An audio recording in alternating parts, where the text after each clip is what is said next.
اے کملی میں لپٹنے والے، رات کو قیام کیا کرو مگر تھوڑی سی رات، یعنی نصف رات یا اس سے کچھ کم قیام کرو یا کچھ زیادہ، اور قرآن کو اچھی طرح ٹھہر ٹھہر کر پڑھا کرو۔ ہم ان قریب تم پر ایک بھاری فرمان نازل کریں گے، کچھ شک نہیں کہ رات کا اٹھنا نفس کو سخت پامال کرتا ہے، اور اس وقت ذکر بھی خوب درست ہوتا ہے۔ دن کے وقت تو تمہیں اور بہت سے شغل ہوتے ہیں، تو اپنے پروردگار کے نام کا ذکر کرو اور ہر طرف سے بے تعلق ہو کر اسی کی طرف متوجہ ہو جاؤ۔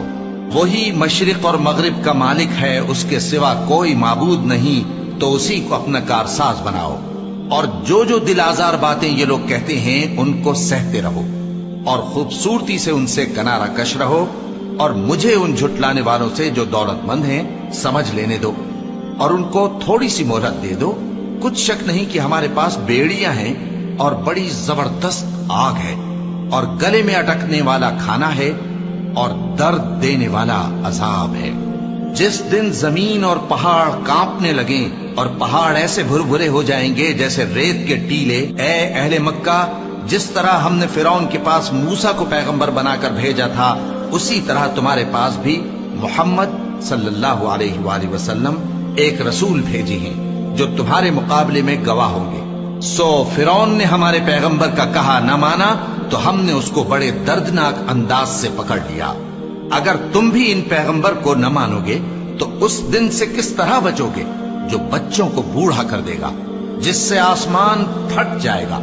یہ اس کا وعدہ پورا ہو کر رہے گا۔ یہ قرآن تو نصیحت ہے، سو جو چاہے اپنے پروردگار تک پہنچنے کا راستہ اختیار کر لے۔ تمہارا پروردگار خوب جانتا ہے کہ تم اور تمہارے ساتھ کے لوگ کبھی 2/3 رات کے قریب اور کبھی آدھی رات اور کبھی تہائی رات قیام کیا کرتے ہو،